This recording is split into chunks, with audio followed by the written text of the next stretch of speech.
Hello, everybody. Hello. My name is Jim Peyton. I'm with the Westfield Washington Historical Society, and first off, I'd like to welcome all of you for coming here tonight. I think you'll enjoy this program. Our speaker is very well known, he's very well versed, and he's probably one of the best I've ever heard. I wanted to tell you a little bit about the Historical Society first, though, and what we do. A lot of people think, well, you know, that's great, you got a Historical Society, but what is that? Well, for one thing, we protect, collect, and preserve the history of Washington and Westfield. Washington Township obviously encompasses Westfield, and of course Westfield's eating it up a little bit at a time. One of these days it'll still be a Washington Township, but Westfield will have it all within the city. So anyway, that's what we do here. We have a museum in the back where we accession items, and we put them in a computer and we display them. And you can come in on Saturdays. We're open from 10 till 2, and you can view any of that, or you can call and make a special appointment to come in. And we have that done too. A lot of families will come here on a certain day and they don't have time to stick around to Saturday, so you know, they call us up and we'll accommodate that. We also have a 1835 Barker log cabin next door. I'm sure you noticed it when you came in. That is open also from 10 till 2 on Saturdays. But again, if you are in town, we've had a lot of the Barker relation come up as far as Louisiana. And of course, we will open that up and we'll let you take a look through it and we'll tell you about the history of it. We're very proud of the history of it. A lot of people work very hard to put that up, so we're pretty proud of it. Mike wanted me to note that we do have organizational meetings, and our next one is July 15th, and it's open to our members, whoever would like to come, or even the public if you'd like to come. That's the time we take and we talk about, you know, what we are doing as far as programming, sessioning, or do we need new equipment, so on and so forth. It's more of a business meeting, but anybody is welcome to come. That's at 7 o'clock, July 15th. Anybody have any questions real quick about something that the society does? No questions? Good. Next time I'm going to ask all of you to come and help me do this. Because you know about it. So anyway, that's what we do. And now I'm going to turn this over to Mike Kobrowski, and he is going to introduce our speaker for the night.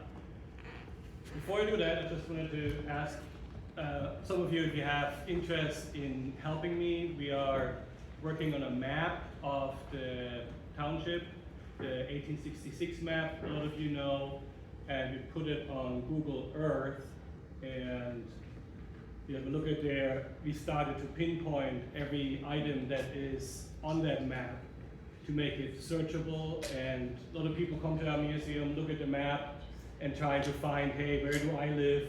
Who used to own this land? And we're trying to make this possible here with this Google Earth map. So if you're interested in that, being a test user for us, see how it's usable for you. If you're into researching maps, I love maps. You can do that. We have the downtown Westfield, we have there too, which has a lot of the stores that they had at the time, kind of superimposed over the Google Maps, so you can kind of see things how they used to be. I'm sure that people in the new apartments are interested that they're on top of the tannery, but we'll see how that works out. But just wanted to show you that. If you want to email me, my email is on the website. You can ask me afterwards, or either way, get in contact with us on Facebook. That's always a good place to check with us too. But yeah, that's just a quick one here, but really we want to talk about David Heighway. He's going to give us a wonderful talk about Hamilton County, Juneteenth, and the Westfield connection. And of course, David Heighway is our Hamilton County historian. He works for the Hamilton East Public Library, and of course is very involved in the Hamilton County Historical Society for a long, long time. So no further ado, David, thank you. Yeah. That's quite a build-up. Hope I live up to it. But it's the subject we're going to be talking about tonight is kind of interesting, and it started off as being a little offbeat. because of course, Juneteenth. You've probably been seeing the articles in the paper, you've been seeing information about it. It's becoming really a national celebration. It is essentially a celebration of the people in Galveston, Texas on June 19th, 1865, when it was finally announced that yes, everyone is free. That was kind of considered the ultimate statement towards, emancipation, was finally informing everybody, and the fact that the locals were really excited to find out about it finally. So, and the thing is it's a great story. It's an interesting story, but what does it have to do with Indiana? That's one of my things as county historian.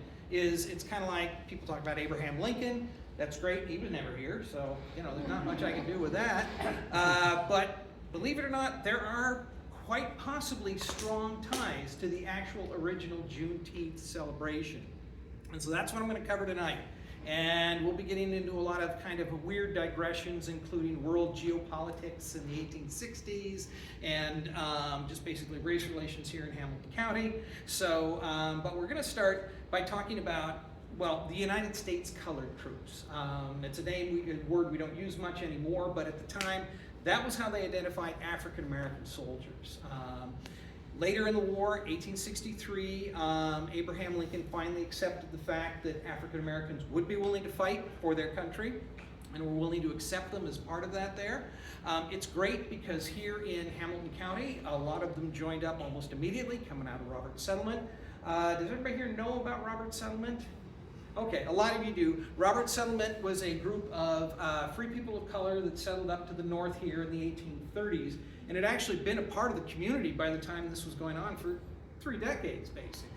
So when the war came up and all of a sudden it became appropriate for them to join the military, well, of course they stepped right up and did that. So, and the thing is that even though that's up there, it did tie into Westfield in one way, even at the very, very beginning, because there were recruiters. There were people who were the go-betweens between the Army and the people wanting to join up. And one of the recruiters was a gentleman by the name of Mordecai White.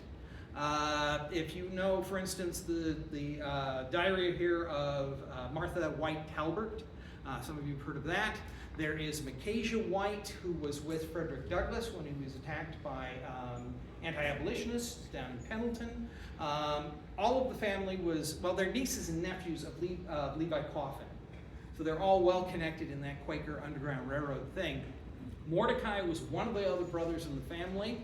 Mordecai may have been less Quakerish than some of them. There's a story in the 1850s that he was part of a group called the Whitecappers, which were night riders actually fighting against, fighting for temperance and for protection of women, and apparently picked up a leg full of shotgun pellets along the way. So, so kind of an interesting little twist. There was another brother, Isaac, who actually left the Quaker Church and joined the Army when the war started and served for the entire 4 years. Very respectably became a lieutenant by the time it was all over. But Mordecai was a recruiter. When the African Americans came in, he was the one who made sure that they were able to sign up and be able to join. A lot of them joined up to the 28th. That was the regiment that was formed here in Indiana. And this list is a work in progress. What it was is that we began to start to do a lot of research on these African American soldiers. I'm working with Leslie Davis, who does a lot of the genealogy for the Roberts Settlement people. And she actually knew all sorts of names that I did not know. And so we're really able to start to put that together. This list is alphabetical, but you will see 28 all the way through there as part of the regiments. There are some other regiments as well. Actually, an interesting situation with the Roberts family is that since they were people of color but multiracial, a lot of them passed for white. That was something that happened to them, and a couple of them actually served in white regiments. One of the gentlemen actually served in White Regiment and then came home to Indiana, and he's buried up in the Roberts Settlement Cemetery in Roberts Settlement himself. So, interesting situation, but nevertheless, they did serve very much that part right there. So they were involved. What's fun is that we've actually got photographs of a few of them. These 3 gentlemen here, this is one who was definitely part of that Roberts Settlement group when they were established. He was a Newsom.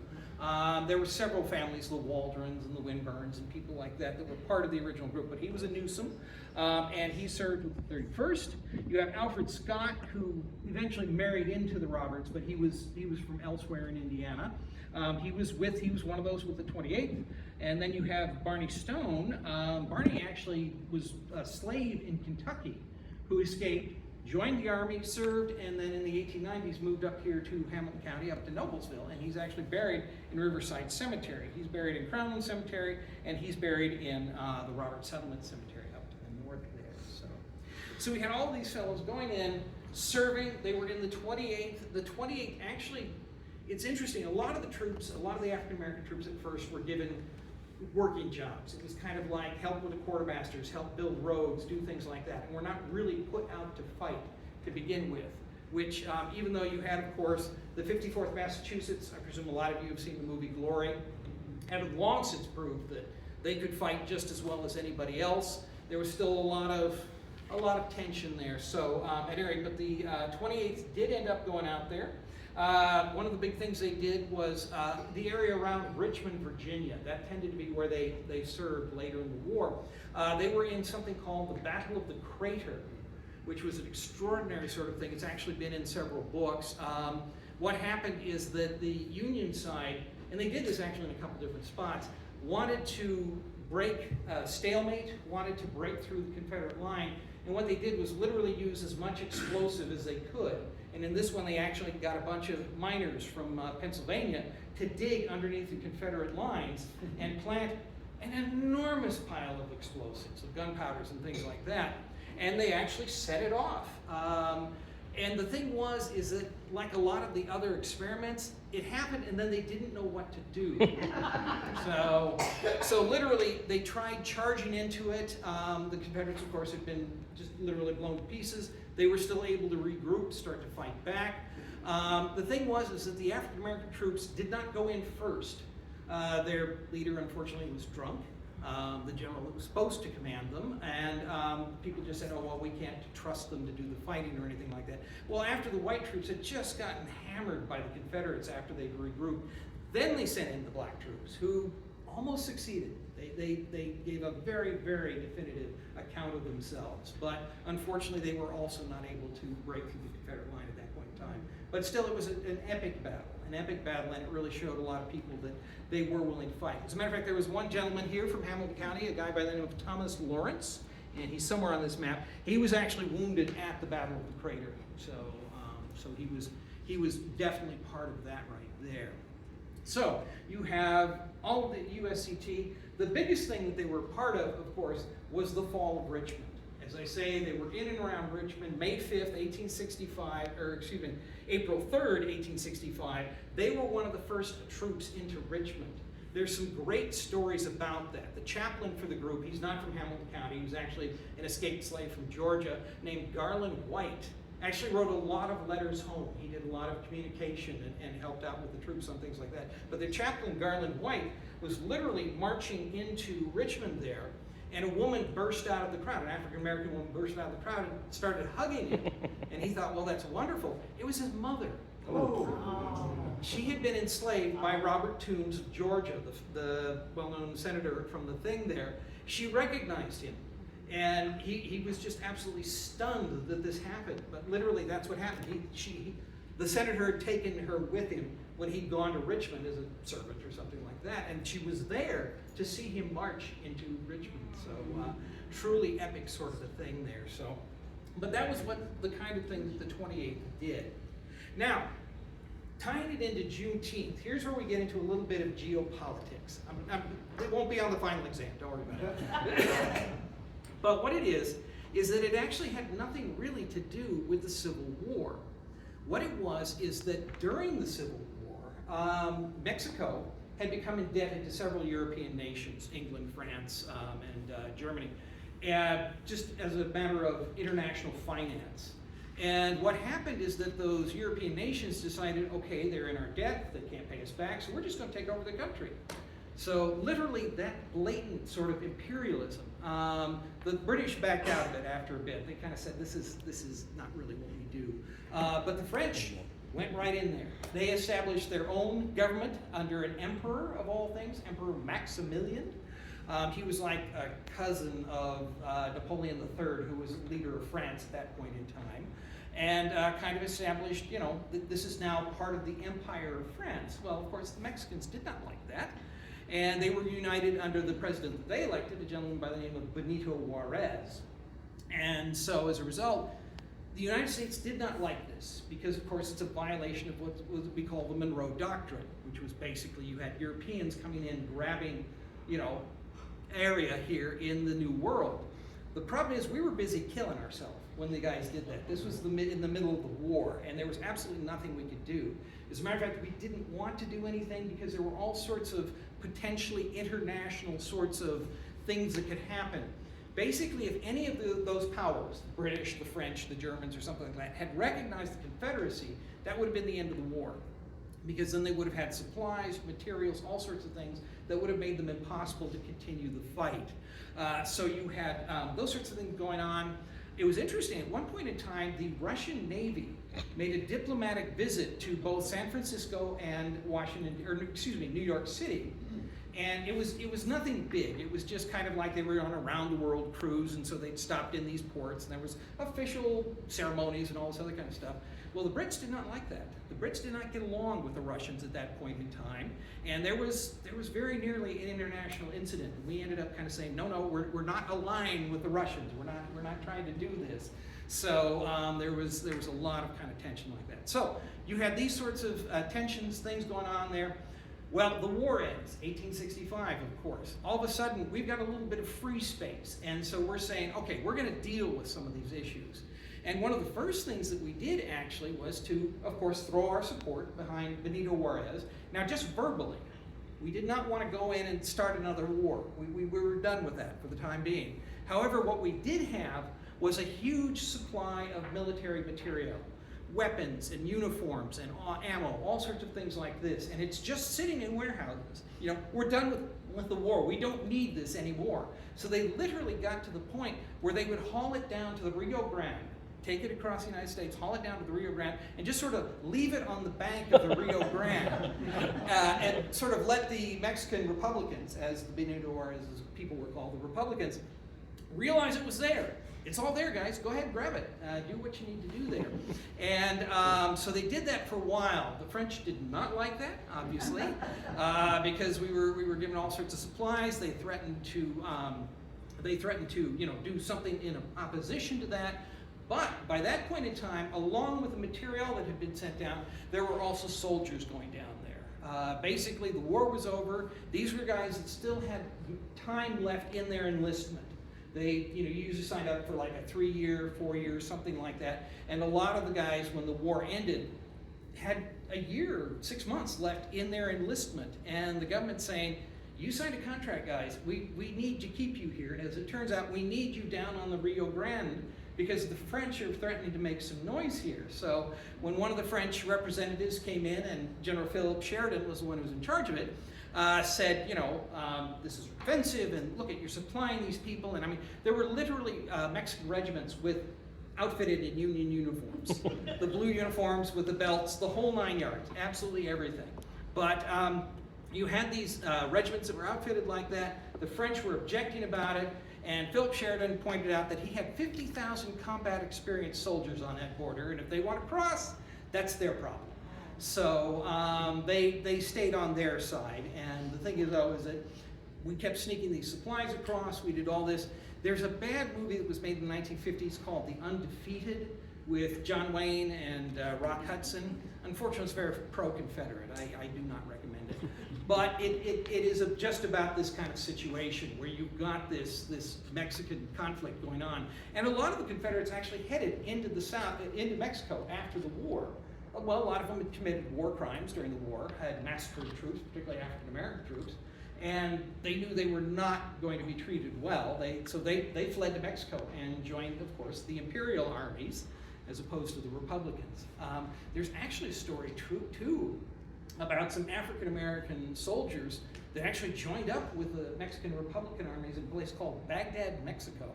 That's up, and there was literally something called the Battle of Baghdad. You had African Americans and Mexicans fighting alongside each other against the imperial people. Great story. I mean, I'm just shocked that Hollywood has never made a movie out of this stuff. It just is begging for it. So, but anyway, okay. The soldiers that were sent down there, as I say, people left with time in their enlistment. Well, that was the 28th. A lot of the guys had joined up close to the end of the war, and they still had some leftover stuff there. It was a sketchy kind of a situation because, number one, the war is over, and the guys do, in fact, want to return home. As a matter of fact, there was a lot of tension in some of the units that have ex-slaves as part of the regiment, because they're going, okay, the war is over, I have family that I have to find. I have to go back and search the South because my mother, my sister, people like that, they're out there someplace. Let me be done with this and go off and do that. But no, you've got to go ahead and keep doing this. So the thing is, that's why the African American troops were headed into this part of the world, down towards Galveston, Texas. And one of those troops was, in fact, the 28th USCT. Now, this is where a lot of the research is coming into it because, of course, you know, did our boys actually get down there? Were our troops actually there on June 19th, 1865 to see that? We know that there were African American troops down there that had made it down there in time because there was a report in the New York Times that says, you know, okay, General Granger has just issued his, order number 3, announcing the freedom in the area. People are celebrating, and there are a lot of African American, there are a lot of black troops in the streets that are helping to keep order at this point in time. So, so they were there. There were African American troops in Galveston on June 19th. And we know that these guys were headed that direction. Now, unfortunately, we have found just recently, well, it is good because there are letters from an actual soldier of the time, a guy by the name of Junius Roberts. He is, of course, a member of the Roberts settlement family. And he served with the 28th. He was a corporal in Company C. And he actually wrote many letters home. Now, he spent much of the war in the hospital. He was having serious health issues. He's still patriotic, enlisted, but just physically apparently couldn't handle it for a lot of years there. But he did send several letters home, and those have been transcribed. They were transcribed by a gentleman named Toy Robbins, and so they're really exciting to read. And he talks about people that he's run into. He talks about training at Camp Casey, which was just outside of Washington, D.C., on some of Robert E. Lee's old farmland, where they trained a lot of the African-American troops. I mean, they twist there, just making it clear what they thought of that thing. So, but he, on June 18th, 1865, he has a letter that he is sending home, and he is in Virginia. He's actually aboard a ship that's preparing to go to Galveston. And he's managing to get one more letter written and sent off in one of the boats to get mailed to his family. And if he's in the James River on June 18th, 1865, he's not going to be in Galveston, Texas on June 19th, 1865. So we know that probably Company C, which included people like Alfred Scott, things like that, probably did not make it down there. That doesn't preclude a lot of these other guys. On this chart that we put together, we actually have checked off which ones eventually did in fact serve down in Texas there. Which ones were able to which ones actually made it all the way down there and actually served on that border duty. As I say, not terribly exciting because, the French are realizing they don't want to push that button. And as I say, a lot of them are borderline mutinous because they're done with this, they want to get out, stuff like that. And as a matter of fact, Junius Roberts talks about that in some of his letters. He's saying that people are very, very angry and unhappy because the war is over, they want to go home. But of course there's official and things like that. As it was, November of 1865, fine, it's over. You get to go home here, guys. So, and you'll see a lot of these things right here. If you see November of 1865, those were guys that probably served down in Texas. They were actually at, oh, come on, David. Corpus Christi. And that's where they were actually mustered out. And then they got to head on home, able to do things like that. So it's really kind of interesting to see how these men served, what sort of things they were involved in. Barney Stone, like I say, he was in another whole regiment altogether. It's kind of interesting to hear some of his stories. He actually lived until 1942. So I have met people who knew him. That is a very strange feeling. So, but he actually did some reminiscing about it. The thing is that oftentimes people didn't understand it or filtered it weirdly because he was trying to talk about the African American contribution during the war, and he mentioned things like, of course, the 54th Massachusetts and stuff like that. And so everybody kind of said, oh, he served with those guys. He was at that fort where they attacked. No, he wasn't. He spent a lot of his time at Rock Island, Illinois, doing guard duty. But still, you had that sort of thing there. Actually, Barney is great because there's a wonderful story. In World War II, as World War II is just getting started, as they say, lived until 1942, there was a gentleman named Bassett who was from another part of Robert's family there, who, African American, he was joining the Army. I think he ended up in what was eventually the Air Force in one form or another. But this Bassett fellow came to Reverend Stone and wanted to kind of hear about, talk to him about service and things like that. And Barney gave him a great talk about, it's wonderful you're going to do this, make your people proud of you. This is going to really be important in the way that people look at us and doing things like that. However, Barney did not quite get modern warfare in mind because he said, and if anybody drops the flag, pick it up and carry on. Which of course, no, they don't, Barney, they don't do that anymore. So it is interesting to kind of see his archaic views kind of mixed with that, but still very, very patriotic. He usually gave the talk on Memorial Day in May at Riverside Cemetery down in Noblesville, which is where he's buried today. So now another interesting thing about this is the fact that Hamilton County may have a particular point of pride when dealing with African American troops with the USCT, because we actually have recognized them and may actually have the first monument in the United States to African American participation in the Civil War. We have proved it. I'm not gonna say this is a definite, but what it is that at Crownland Cemetery, most of you know where Crownland Cemetery is in Noblesville. It's over there by the high school, highest point in town. There was a monument that they put up in 1868. It's not really a memorial. It doesn't necessarily list just the guys that died. This is literally everybody that they could find that served. And a lot of them were actually there at the ceremony when this thing was installed. The governor came to speak, some different things like that. And on one side of the cemetery, on one side of this monument, there is actually a list of 11 names of African American soldiers. It says United States Colored Troops and lists the name, which is incredible because in 1868 nobody was doing this kind of recognition. As far as we know, we're exploring that. We think it's a great thing. Now, there's only 11 out of potentially 50, and they misspelled some of the names, so points for at least trying. But they didn't quite get it right there. That's one reason why we're actually going back now and trying to establish all of these names. Figure out the ones that were born here, that are buried here, that spent any rational amount of time here, something like that. And so we're coming up with these new names, and we're able to put all of that together right there.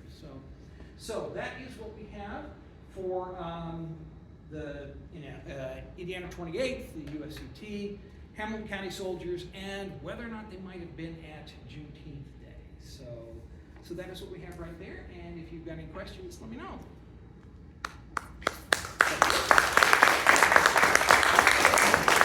A lot of information really fast, I know, but yes, sir. Yes, ma'am. Do you know if any of the soldiers file for pensions? Were you able to get pension files? Yes, unfortunately there is Fold 3, those of you that do genealogy and stuff like that. We have gone through Fold 3. Actually, the great thing about Fold 3 is it actually has their service records. And so we've actually been able to get complete service records. Junius Roberts, we're able to see how long he was in the hospital, all this kind of stuff, what sort of stuff he was suffering from, and yes, eventually getting to the pension records, as well as also burial records, which is also pretty important, trying to find out where on earth these poor fellows are. So, yes, sir. Didn't the 28th Regiment actually reside in southern Indianapolis? Yes, their base camp, when they first organized the regiment, there's actually a marker there right now, and I can't think where the park is. But anyway, they met in Indianapolis, the group. That was the thing, is that the 28th, when the Civil War started, a lot of the people still thought in terms of kind of regional groups. That's why you had deliberately named, the 5th Indiana or something like that. It was kind of like, this is a group of soldiers from Indiana, and oftentimes from the same community, which is why they would be devastated by battles and things like that. It came from the old militia system. And then, of course, they got into the big military system with the regular army and stuff like that, so it changed a little bit. African American soldiers didn't have that. I mean, they would generally organize a unit in a state, but it was never recognized necessarily as the 28th Indiana. It was the 28th USCT, which meant it was a federally organized troop. It just happened to be organized primarily in Indiana. And so they pulled it together, and I'm trying to remember what the camp down in... Fremont.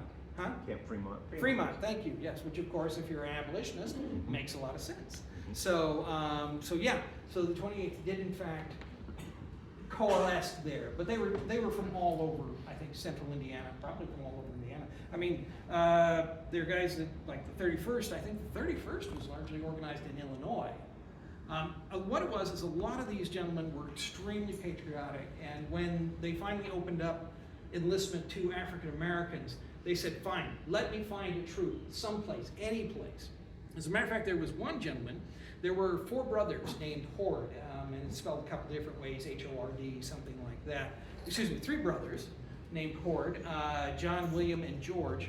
And William, he was gung-ho. He was going to join up no matter what. He actually went and joined the 55th Massachusetts, which was the sister regiment to the 54th. He actually traveled out there. He went all the way down to Charleston and served down there. He actually ended up living down there after the war. His 2 brothers ended up with the 8th USCT, but they were all locals as well. They were all here in central Indiana.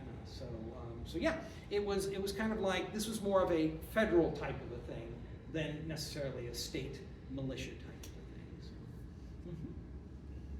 So. Yes, sir. In addition to the memorial, do we have any records of what kind of reception the soldiers received at the end of the war when they returned home? That's a great question, because it was interesting. Prior to the war, Hamilton County was kind of schizophrenic. You had the Quakers here in Westfield who were respectful and friendly. That's one reason why Robert's settlement is over on this side of the county, because it was allies basically had their back. You get over on the other side of the county, you're down towards Pendleton, you have kind of the pre-war racist groups. I mean, well, actually it was Knights of the Golden Circle was the one that was kind of, I think they were more towards Perkinsville and things like that.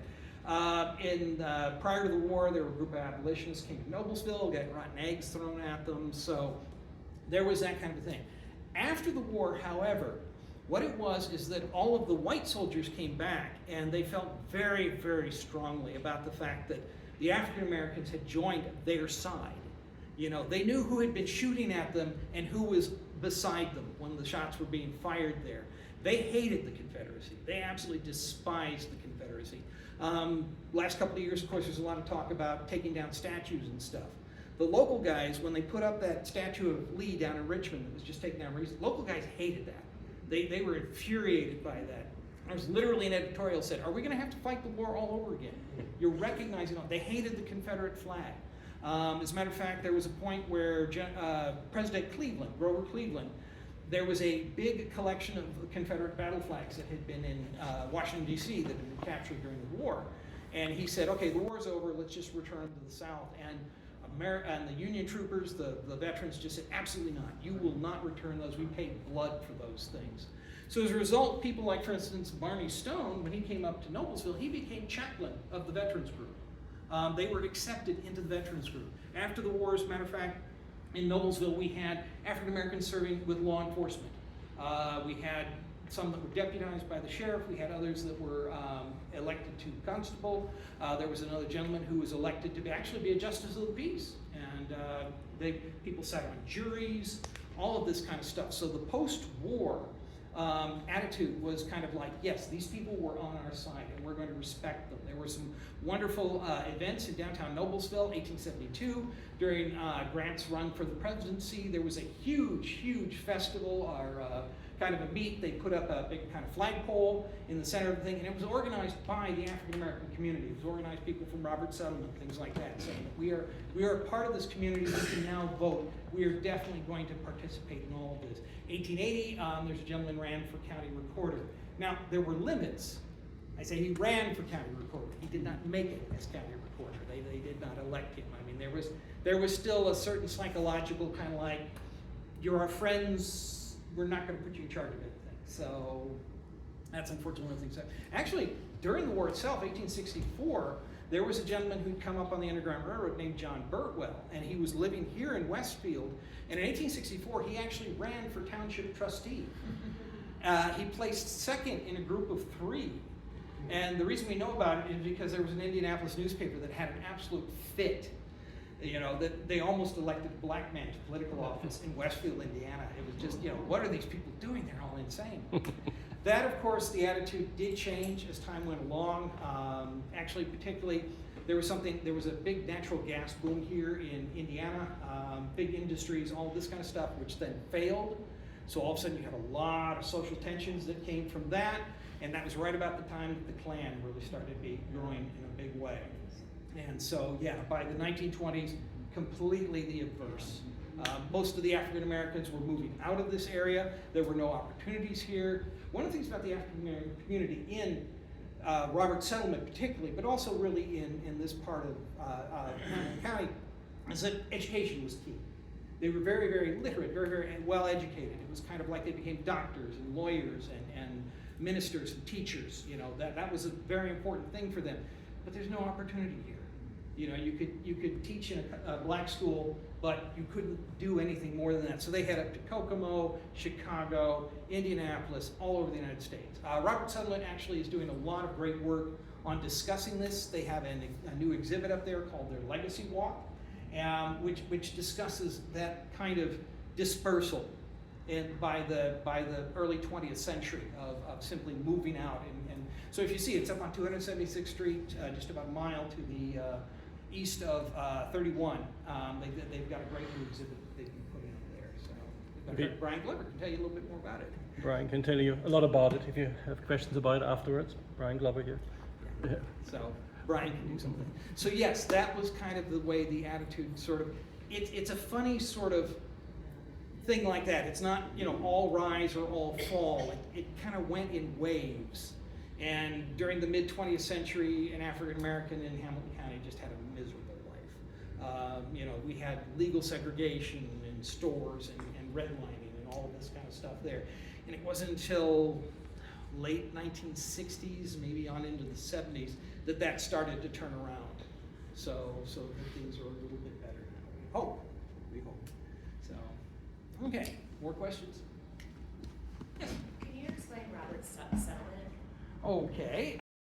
Brian, you can correct me if I say anything wrong. But no, Robert's settlement basically came about because in North Carolina, in the 1830s, they were free people. They were free people of color. They were actually triracial. There was Native Americans and whites and blacks that were all kind of had formed this community. And it's, like I say, several names, the Roberts, the Winburns, different people like that. Trouble is, in the 1830s, the tensions are really growing in the South about abolition, about slavery. You have the Nat Turner Rebellion in, I think it was 31, 30? When was the Turner Rebellion won? 31, thank you. So you had the Nat Turner Rebellion, and all of a sudden the laws are becoming more restrictive, even on supposedly free people. And a lot of them just decided, I have to get out of here. I cannot live like this. The thing is that they came up here to Indiana. There were a couple of settlements. There was one in Rush County. The first Roberts came to Rush County called the Beach Settlement. And then eventually they came up here. Now, you know, like I say, you have the Quakers here, you have all of this stuff, so allies, basically.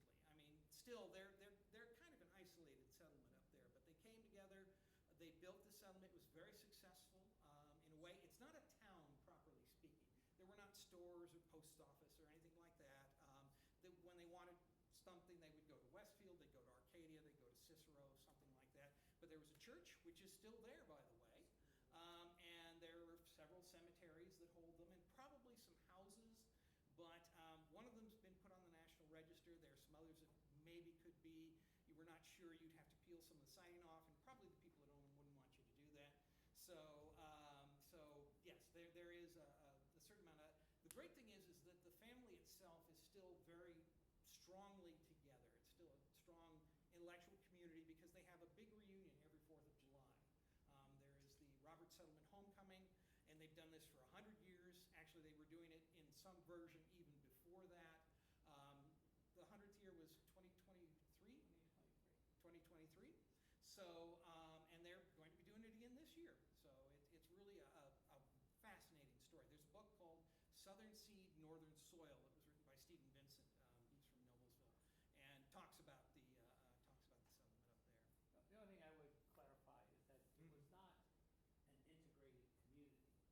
They were people of mixed racial heritage, white, African, and Native American. And they tended to migrate as a group together to different places.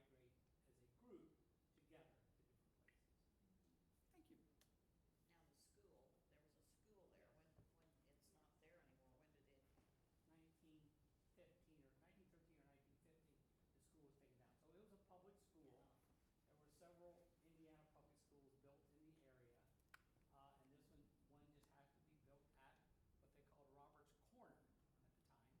I think there's schools like every mile. Yeah. They built schools. And so they had one in the community, but most of the teachers came from Robertson. But it was a public school. Yeah. Is it still an active community? You talk about taking siding off of a house and it would push somebody off. So I've not been up there, so I don't know. So is it still? The houses are still owned, but not necessarily by family members anymore. I think there's But a couple people of. live there and it's, Oh, yeah, it's an it's- active community. Well, they're just down the Or I'm road trying to from. understand. They're just down the road from Beck's Seeds. Okay. And so there's a lot of farmers, Oh, I tenant see. farmers and things like that. who are But in no the area. one lives in the community anymore. Okay, There's okay. a church and two cemeteries. Right. And two families still own the original land they purchased from the federal government. Okay. But no one lives there anymore. Got When it. we go there for these events, we have to travel. Got it. Okay, thank you. Yes, ma'am. How are the whites, I guess this is a question for Brian, how are the whites that were in Noblesville, the white family, I should say, were they related to the Roberts settlement? They sure were, but I'm a descendant, I'm a white on my mother's side. So, yes, Okay. the whites, they're on their maternal line, they are Roberts and Winburns. Okay. So that's how they connect to I Roberts. just remember as a kid, we had recitals from Marie Zimmerman, who was a piano teacher, and a lot of the white children were in those recitals with me.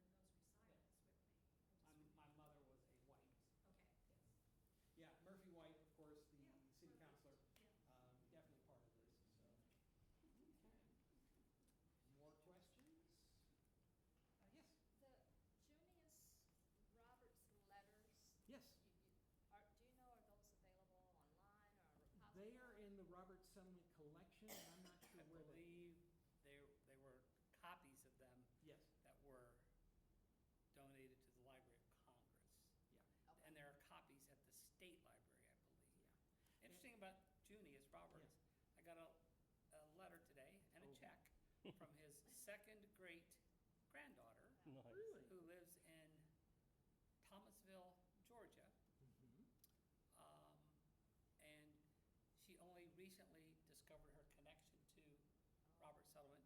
She won't be able to come to the homecoming this year, but she did send along money to help us. You might want to tell the story about Junius's grandson in Oakville, Ontario. Oh, that gets a little weird. Okay. Actually, there's also, Corey Robbins took those transcriptions that were in the collection and put them in the newsletter for the Black Genealogical Society back in the 1970s. We have copies of those at the Hamilton East Public Library. So if you wanted to look that up, they're photocopies. I used them for some of the research that I was doing. I'll tell you the story. Yeah. There's also a book on the lot of Robert Settlement. Yep, Southern Seed, Northern Soil. Thank you, Northern Soil. I can't talk now. But the thing is as Steve Minson is continuing to do research on it, there's all sorts of questions that still need to be answered. You know, the earliest part of the Roberts family, you know, where did they come from? When was their family actually taken to America, to the New World? We don't know that. Yeah. And so there's some work being done there. So yeah, it's a really interesting story and deserves a lot more research. Because not only did you have the Quakers, you had the Wesleyan Methodists. Mm-hmm. Because All of my whom were involved in the Underground Railroad.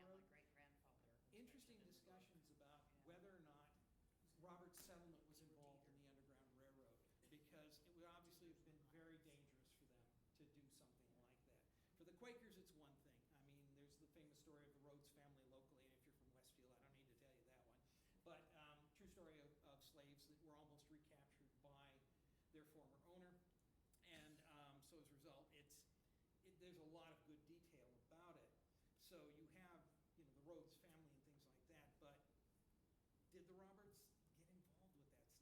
It's a little kind of sketchy to say. And So. Boxley cabin in Sheridan too. Yeah, George Boxley. That's actually an interesting one because it's pretty obvious that he helped with the Underground Railroad, but there's no evidence. That's one of the things now that we're trying to do with the Underground Railroad is actually find evidence, find something that's more than just grandma said. So we're trying to find, you know, paperwork. The Rhodes family, of course, there's a lot of good material on them because it was put into a court trial. There's newspaper accounts, things like that. One of the things we're doing is looking more at, for instance, some of the formerly enslaved people, finding out their actual names. John Burtwell was one I talked about. We have Louis Talbert. We've got Ellen Taylor. We've got, as I say, the Rhodes family themselves. Finding out these individuals and looking at their lives as opposed to just sort of having them be these anonymous so-and-sos that just happen to pass through here.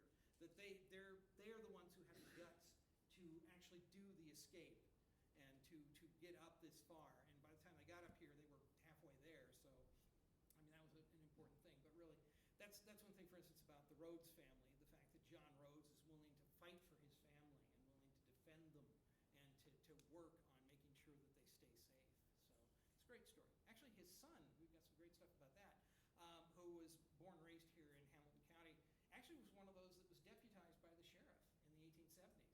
There were some problems with some people up in Adams Township, up around Sheridan there, and the sheriff had managed to injure himself, so he put together literally a posse, just like in all the old westerns, literally organized a posse, 4 guys from Boxley and 2 guys from Robert Settlement. Yeah. And they rode in and settled the deal right there.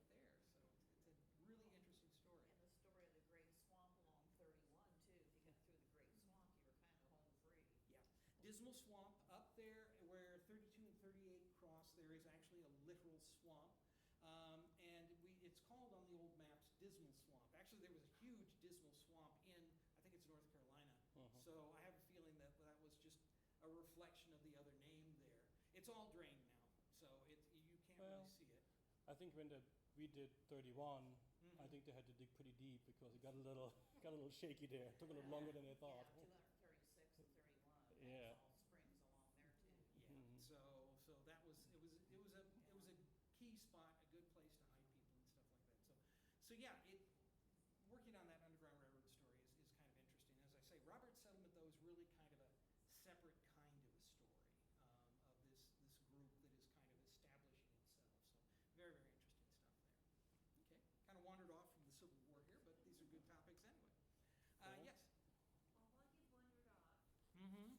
I've wondered, I've been researching for years and years and years. Of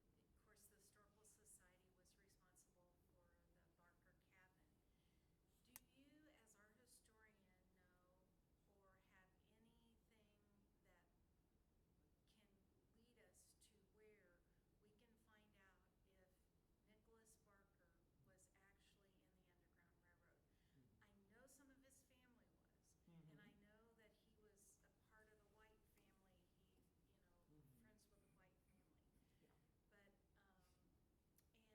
Yeah. But, and number 2, do you know where he's buried? I have not a clue about that. Actually, we don't know, for instance, where the Rhodes family is buried. They died sometime in the 1860s, but we really don't know actually where they were. Probably somewhere near Robert Settlement because they were up in that section of the area. Now, one of the things, too, about looking at Barker and his connection to the Underground Railroad, basically, the best place to start is the Siebert collection, which is down in Cincinnati. That is a guy named Wilbur Siebert. In the 1890s, went around and started collecting material.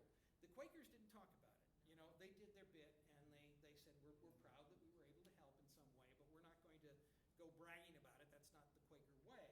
So this Wilbur Siebert guy said, we really need to save this information. It has its problems. He only talked to white people. He didn't talk to any of the slaves for the most part. So as a result, it's a little sketchy in parts. Sometimes he sort of just merged things over and some different stuff like that. But it's a nice place to start because he does have original documents. He does have interviews with actual people who remember that. And you'll come across names. I mean, there is one letter that even It's not definitive. You know, it might have just mentioned that it was in the area or something like that, but the Wilbur Siebert collection, I can't remember where that is. That at the Cincinnati Historical Society? Ohio Historical Society? Not sure. Would Anyway. it be in Columbus then? Oh, okay. Well, it's in Cincinnati. Okay. So maybe it's the Underground Railroad Museum or something like that. But there is the Wilbur Siebert. He actually published a book as well, and that's at the library there. Is So. spelling of his last name? Siebert. Mm-hmm. There were pictures of some of the USCT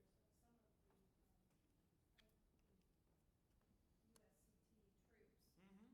Do we have any pictures of the ones that were from Hamilton County? Other than Not- these three? Not in their uniforms. Not in their uniform? The 28th didn't get any pictures taken that we know of. Now, the thing is of course, there were lots of photographers running around during the Civil Yeah. War, and we know the places where they served. James River and around Richmond and stuff like that. Troops after the Battle of the Crater, and they did take pictures of some of the African American soldiers. So there are pictures of African American soldiers in a group after certain battles or just hanging out in camp. It might have included the 28th guys, but for the most part, I mean, we have, you know, there are pictures that were taken. These are a bunch of guys that were in the same troop as Barney Stone, and we do have some of their pictures right there. So, and we know that there was a photographer in downtown Noblesville in the 1860s, early 1860s, a guy by the name of Tappan, that took pictures of the soldiers before they headed off to war. So not terribly, I mean, photographers, they didn't care as long as you paid them. You know, it didn't matter who was getting, you know, they're taking a picture of. So maybe some mysterious spot there is something that connects to that. But other than that, not really. Mostly what we have, of course, are these later things. We actually have several pictures of Barney because one of his big things in his later years, up into the 1930s, was he would go and he would talk to school groups. He would do all sorts of special, you know, programming, talking about his life during slavery. He was interviewed by the WPA project about his life in slavery. It's a tough read. One of the problems is that they tend to put dialect into the mouth of a lot of the African Americans, and you're reading it and you're just kind of going, he had to have spoken clearer than this. They're kind of adding that in as just, you know, something. So you kind of have to filter that. There's actually one of the things where we clearly saw that was during I told you about that 1872 kind of political rally with the flagpole and stuff like that. The gentleman organizing it was Milton Roberts, who became a lawyer and actually later became a judge over in Iowa. And they have him speaking. One of the newspapers has him speaking, and it's some of those god-awful minstrel show stuff you've ever heard. That was the 1880 visit of Oh, the 1880 Douglas, visit. not Oh, the yeah. poet. 1880, Frederick Douglass came to visit. And so huge turnout for that. That was what Milton Roberts organized. But yeah, as he's trying to organize the people, this one, there are a couple of newspapers in Noblesville. One was more of the Republican abolitionist, the other one was the Democrat paper and did the cheap shots. So that's what they did with Milton Roberts. They made him sound like a minstrel show person, which was actually impossible. He was too well educated for that. And he was born and raised in Indiana, for goodness sake. Why would he sound like some sort of, you know, horrible minstrel? So yeah, there are things like that. So. There's no film of Barney Stone, is there? Not as far as we know. Not as far as we know. I mean, Joe Roberts, you know Joe Roberts, he actually saw Barney Stone. He said that Barney Stone would come out and give the Memorial Day prayer and would go on forever. So the spirit would move him and he would not stop. So yes, but yeah, so and like I say, lots of photographs, particularly when he would show at reunions. He loved to go to Civil War reunions. He was very, very proud of his service. He would get all sorts of badges. You can see on Alfred Scott here, he's got a couple little pins on there. Those are Grand Army of the Republic GAR pins, which was a veterans group. And so they were very proud, and they were accepted by the Grand Army of the Republic. Michael, veterans. I just sent you a photo of a GAR reunion to your email if you wanted to show it from that one on the square. Oh, yes. 19, I don't remember what year it was. 1919. Yes, this is kind of great. This is a picture that we have in the Hamilton County Historical Society. It's one of those panoramic photographs. If you've seen those, it's about that wide and about that long.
Junius's brother, Stephen, married a local woman named Nancy Elliott. Nancy was probably the first African-American child born in Noblesville. That was in like 1851. She actually lived until, or maybe 1851, 1852. She lived until 1952. So nobody ever interviewed her. Oh dear God, what she could have told us. I hear that and I just cringe. I'm thinking, what a wealth of stories. So her family is very interesting. We'd love to know where they're from, how they got to Hamilton County, things like that. Because there were other families that moved in later, and we don't think it was Underground Railroad necessarily. It was just maybe a little bit friendlier. There was a gentleman named Woodard Stewart that was a well-to-do farmer, actually, was one of the wealthier men in Noblesville.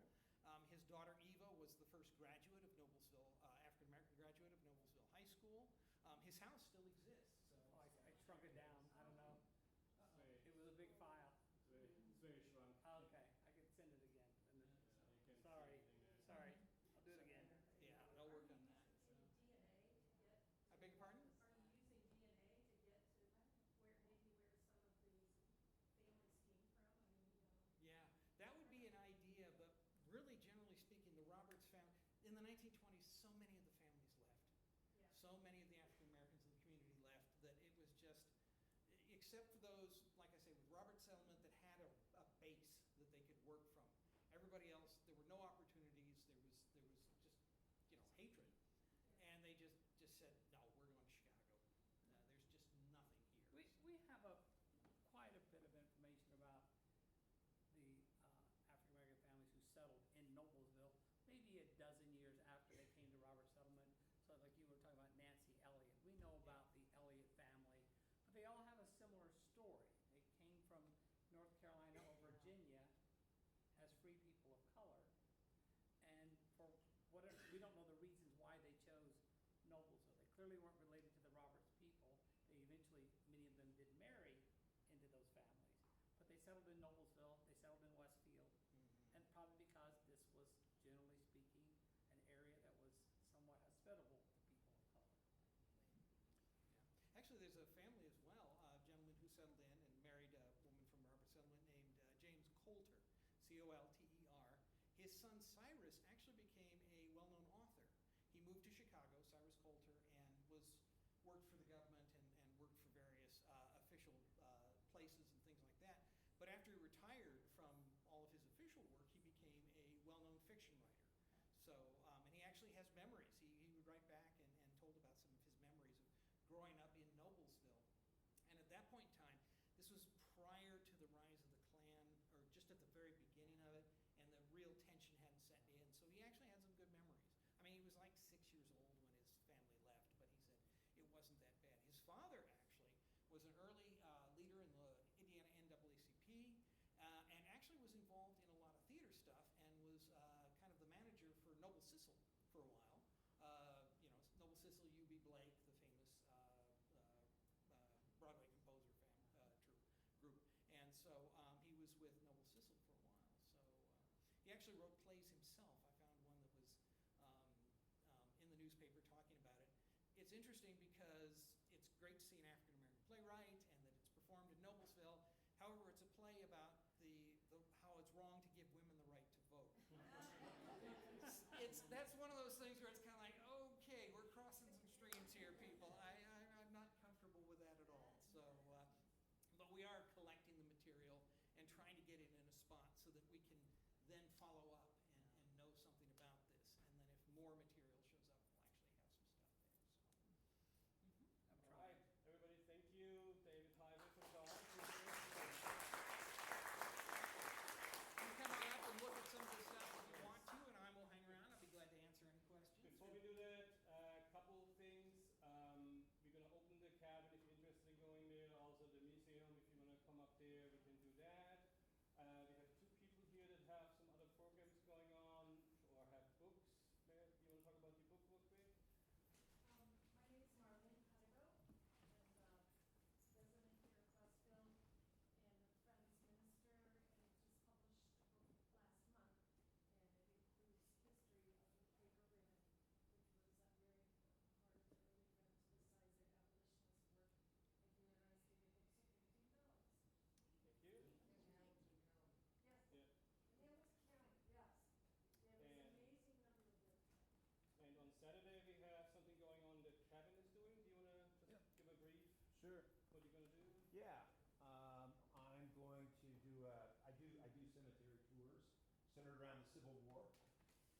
So we're gonna be meeting at Asa Bales Park down right across from Westfield High School, and going to the anti-slavery Friends Cemetery and talking about really Underground Railroad,